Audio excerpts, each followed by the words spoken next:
Gondor's fall was the slow undoing of a seafaring, expansionist realm into a weakened defensive state unable to project power beyond its borders. Once the dominant Númenórean stronghold in Middle-earth, with a merchant fleet, fortified ports, and an unbroken line of heirs, Gondor steadily lost the means to control its coasts, defend its frontiers, or sustain long wars. The city of Minas Tirith became a bulwark under siege rather than the heart of an empire. The decline unfolded as several trends converged. Dynastic crises and civil strife hollowed out royal authority. Disease, shrinking dynasties, and poor recruitment eroded fleets and garrisons, and repeated losses of southern ports to corsairs and invaders severed trade and naval reach. As frontier provinces slipped and resources drained, the Stewards moved from temporary guardianship to permanent rule, and the kingdom's military posture grew reactive and overstretched. Over centuries, these cumulative losses sapped wealth, population, and morale, leaving Gondor vulnerable to the great assaults of later ages and making its recovery dependent on the return of a legitimate king. What makes Gondor's near collapse easier to grasp is that nothing decisive happened overnight. The city that faces Sauron at the Pelennor did not become vulnerable because of a single mistake on one day. It was the product of generations of erosion. At the root of that erosion was the slow fading of Númenórean advantage, its long lives, its shipcraft, and its capacity to run distant colonies into something more ordinary and fragile. Over centuries, the strengths that let Gondor hold a maritime empire and a ring of forward defences simply diminished, and each loss multiplied the next. The Númenórean legacy gave Gondor its earliest superiority. In the kingdom's youth, men of Númenórean blood commanded larger ships, superior timberworking, and seasoned sailors. Those assets translated into control of trade routes, fortified ports, and colonies that served as both markets and naval bases. As time passed, that edge narrowed. Númenórean bloodlines mixed with local peoples. The extraordinary longevity and institutional memory of the first generations faded. Technical knowledge and seafaring traditions were not fully replaced. When new threats arose, Gondor could no longer respond with the same reach and speed. That loss of maritime power had practical, compounding consequences. Ports that once exported timber and grain and imported wealth became vulnerable. Umbar, an early Númenórean stronghold and later the seat of the corsairs, fell away from Gondor's control and turned into a recurrent naval menace. The corsairs of Umbar, in alliance with Haradrim and other southern powers, struck at coastal towns, seized ships, and intercepted trade. Each raid reduced Gondor's shipping, emptied its coffers, and made it harder to sustain distant garrisons. The result was a kingdom increasingly hemmed in, a polity with powerful fortresses but fewer vessels to defend or resupply distant shelf ports, and no easy way to project force by sea. On land, the attrition took an equally steady course. Gondor's frontiers were shorn by repeated waves of conflict with Easterlings from the east and Haradrim from the south. These were not always wars of conquest and destruction on an imperial scale. They were often localized pressure, raids that destroyed crops, sieges that emptied towns, and border skirmishes that forced the shifting of garrisons. Over generations, frontier provinces saw population decline. Young men died or were conscripted far from home. Families fled contested borderlands for the relative safety of the inner realm. With fewer able-bodied settlers and soldiers to draw upon, local defences weakened and watchtowers stood less frequently manned. The border moved, incrementally but inexorably, closer to the heart of Gondor. Osgiliath illustrates how strategic geography converted into strategic weakness. Once the royal seat and the bridgehead across the Anduin, Osgiliath's position gave Gondor freedom to operate on both banks of the Great River. As the city became contested and finally abandoned, Gondor lost that maneuver space. The capacity to hold the middle ground between north and south, critical for communication and reinforcement, was gone. Minas Tirith, built as a watch city, therefore became the de facto centre of resistance. A single great fortress replacing a network of forward bases meant the kingdom's military posture shifted from flexible projection to fixed defense. When your best response is to fall back behind walls, your options against a patient, resource-rich enemy narrow. Economics and demography reinforce those military trends. Trade interruptions, plundered caravans, and the loss of maritime revenue starved the royal treasury over time. Without steady income, maintenance of roads, signals, and fortifications lagged. The kingdom could raise fewer soldiers, equip them less effectively, and replace losses more slowly. Recruitment itself was affected by changing lifespans and family patterns. The early Númenóreans produced long-lived leaders who could train and sustain institutions. Later generations were shorter-lived, and family lines thinned. Population stagnation or decline in frontier regions meant less food production and fewer men available for long campaigns. In short, Gondor was squeezed from the inside by demographic realities and from the outside by enemies who capitalized on that squeeze. Political culture played its part too. An empire dependent on the energy and continuity of its founding line struggles when that continuity frays. Long-term tensions, civil disputes over succession, local nobles asserting autonomy, and judges or captains left to manage trouble eroded centralized authority. That erosion did not always produce dramatic civil wars, but it did encourage a conservative, defensive mindset among the leadership. Resources were increasingly directed to preserve what remained: city walls, river crossings, and the handful of ports still loyal, instead of to reclaim lost ground. Institutional priorities shifted toward conservation rather than renewal.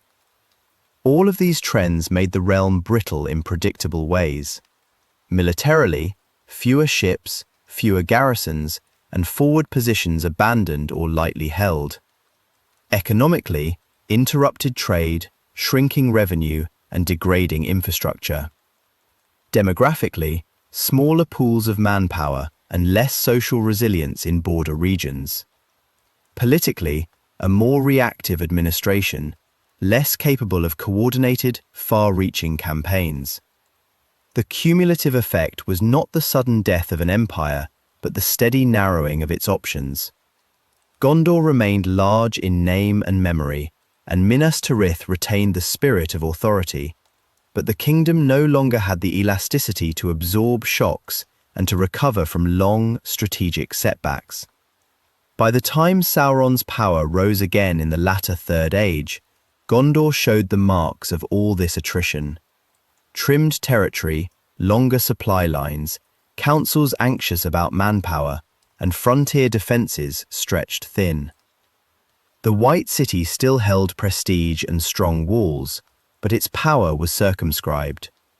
That shrinking strategic margin is the condition that made later political ruptures and the decisive siege of Minas Tirith possible, conditions that transform steady decline into an acute existential crisis. Centuries of attrition left Gondor structurally fragile. The decisive break came not with a single defeat, but from a failure at the top.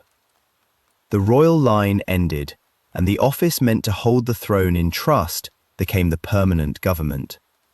That change rewired how Gondor decided, spent, and was treated by neighbors. The kingship was more than a title. It was a living link to Númenor, a source of legitimacy that commanded loyalty across the realm. When no king returned, the stewards, originally temporary administrators, assumed sovereign duties. Over generations, the stewardship hardened into a hereditary office. What began as quiet bureaucratic continuity had profound consequences. Authority moved from a sacred lineage that could bind distant lords to an administrative caste whose power rested on competence and arms. Without a monarch who could credibly bestow royal backing, Gondor's hold over its provinces loosened. Coastal princes and frontier lords prioritized local defenses and harvests over distant obligations. In the short term, they might appear prudent. In the long term, the kingdom's ability to mobilize for campaigns, staff frontier garrisons, and sustained logistics declined. Taxes became harder to collect, levies more uneven, and the central treasury strained. Internal ruptures deepened the problem. The kin strife and later feuds had emptied storehouses, killed commanders, and left long distrust. Rebuilding required not only men and grain, but renewed faith in central arbitration, faith the stewardship often had to act as judge and policeman to restore. That role further corroded the possibility of a unifying national project. Governance reverted to reactive administration, contain, hold, and avoid new commitments. The stewards' institutional instinct was conservation. Facing dwindling manpower and revenues, they concentrated on defences they could actually man. Minas Tirith's walls and citadel remained formidable, but conservation is not renewal. The navy, overseas colonies, and forward forts were neglected. Maritime decline was especially dangerous. Once Gondor projected power by sea and choked hostile coasts, but as ships rotted and ports like Umbar slipped from oversight, corsairs and black Númenórean remnants reasserted themselves. These enemy bases became staging points for raids that bled resources and forced piecemeal responses. Military consequences flowed directly from political change and conservative priorities. Without the king's mobilizing authority, assembling large, coordinated field armies was difficult. Regional levies were kept home to defend local districts instead of reinforcing distant fronts. Frontier lines thinned as commanders stretched fewer men over more ground. Command structures that once relied on royal authority frayed. Loyalties shifted toward local ties. The result was a realm that could hold its walls but could not reliably move force to meet threats before they hardened. Enemies adapted. The Easterlings and Haradrim did not suddenly become stronger. Gondor's fragmentation made coordinated enemy campaigns likelier to succeed. The Black Númenóreans and Corsairs of Umbar found opportunity in the stewardship's constrained posture. Harass coasts, cut supply lines, and foment unrest in the southern marches, forcing Gondor into piecemeal responses. Sauron, observing from the east, pressed where Gondor's political structure left gaps, backing allies and preparing to exploit the kingdom's thinning defences. Beyond mechanics, the loss of kingship weakened morale and symbolism. Kings inspired myths and personal loyalty. Stewards, however competent, lacked that ritual legitimacy. Over generations, the memory of Númenórean kings faded from civic life. The ruler in the White City became an office holder rather than the living father of the realm. That erosion of shared myth hardened social divisions at a moment when unity was essential. There were compensations. Many stewards were capable administrators, and great houses often remained loyal. But the political reality shifted from active dominion to custodianship. Territory was trimmed, diplomatic reach narrowed to short-term pacts, and institutional priorities favored endurance over projection. Those conditions produced predictable brittleness, longer supply lines, thinner garrisons, local powers resisting central requisitioning, and a governing class focused on preservation rather than strategic initiative. This rupture between symbolic kingship and practical administration is when Gondor ceased to operate as a unified, commanding power. Its options narrowed, responses slowed and fragmented. That brittleness did not by itself end Gondor, but it created the political opening its enemies needed. With the kingship broken and stewards ruling in its stead, Gondor was politically fragile, its morale diminished, and the White City's prestige no longer assured strategic resilience, conditions that made it vulnerable to the coordinated threats that followed. Sauron did not launch random raids. He planned a coordinated knockout, aiming straight at the structural faults Gondor had allowed to develop. By the time his host gathered before Minas Tirith, the city's capacity to absorb shock had been hollowed out. Garrisons were thin, frontier forces were bled by constant border wars, Osgiliath was lost, and there was no living king to rally allies or compel unified mobilization. Pelennor Fields was both the immediate test of those long-term weaknesses and the moment when Gondor's future would be decided. That summer, Sauron massed men from across the east and south, Easterlings, Haradrim with their Oliphants, Variags and other allies, and pressed every strategic advantage. His armies brought engines and beasts capable of battering walls. Feints and diversions tied down potential relief. Ships from Umbar struck at Gondor's lines of supply and made sea reinforcement uncertain. He also struck at Gondor's command from within. Denethor, the ruling steward, had looked into a palantir and been shown visions shaped by Sauron. The result was despair and paralysis at exactly the moment decisive leadership mattered, turning Minas Tirith's reputation and walls into a liability. When the siege began, the practical consequences were immediate. Minas Tirith could not call up a vast regional levy in time. Frontier garrisons, already depleted from skirmishes along the Anduin and in Ithilien, could not be hurried back. The Pelennor plain, once a defended buffer beyond Osgiliath, now lay directly beneath the city gates, where an enemy could array its full weight. Sauron's plan favored a single, crushing smash rather than a slow war of attrition. If Gondor's resources were to be exhausted, it would be here. Defending the city became an exercise in improvisation. Gandalf and the captains did what they could, but they faced two linked handicaps: overwhelming enemy numbers and a stewardship that had abandoned command. Denethor's withdrawal into bitterness mattered tactically.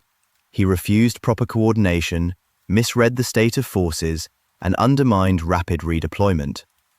Where coherent signaling and timely moves might have conserved strength, his paralysis made the defense clumsy. Inside the walls, soldiers were tested to endure rather than to maneuver. They held ground and conserved what strength they had left. The battle on the Pelennor unfolded as a chain of crises. The field filled with Sauron's hosts pressing the southern gates. The Witch King, chief of the Nazgul, led an assault aimed at breaking the gate and shattering morale. Theoden's Rohirrim rode into the fight as the situation on the plain grew desperate. Their charge was the textbook counterstroke, a compact, mounted force smashing into massed infantry, arresting the enemy's momentum and buying critical time. It killed many of Sauron's leaders and nearly saved the city by brute force. It was also costly. Theoden fell and the Rohirrim suffered grievous losses, illustrating that Gondor's survival that day depended on allies deployed ad hoc, not on a functioning royal command. Tactically and symbolically, the decisive moment came with the Witch King's death. Driving the assault toward the gate and embodying the assault's terror, he was slain by Eowyn of Rohan with Merry's aid. His fall removed the magical weight pressing on the defenders and triggered a psychological collapse among parts of the attacker's force.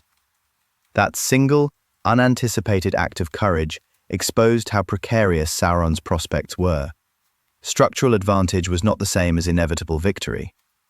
Even after the Rohirrim's charge and the Witch King's death, Minas Tirith was near ruin. Pressure still held across the Pelennor. Denethor's breakdown had fractured internal governance. The city overflowed with the wounded and the dead. What finally turned desperate defense into outright victory was Aragorn's arrival from the south, with reinforcements and captured ships.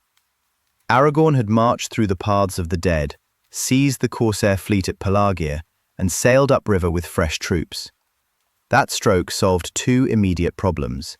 It neutralized the maritime threat by turning the Corsair fleet against Sauron's forces, and it brought disciplined reinforcements onto a battlefield where Gondor's defenders were exhausted. Aragorn's arrival converted stalemate into rout. His forces struck the enemy's rear and flanks, combining with the survivors of the Rohirrim and the defenders within the walls to shatter the besiegers' cohesion. What had been a siege with a plausible prospect of turning into the fall of a city became, in hours, a large-scale rout. The victory, however, did not erase the damage. Minas Tirith was filled with corpses. Many of Gondor's best commanders were dead or wounded. Great houses had lost heirs, and Denethor's suicide left civic leadership in disarray. Pelennor matters because it resolved the immediate crisis while exposing what had allowed the crisis in the first place. The city survived not because Gondor had regained institutional strength on its own, but because contingency, timely allied aid, extraordinary personal courage, and Aragorn's bold seizure of naval power closed gaps left by decades of erosion.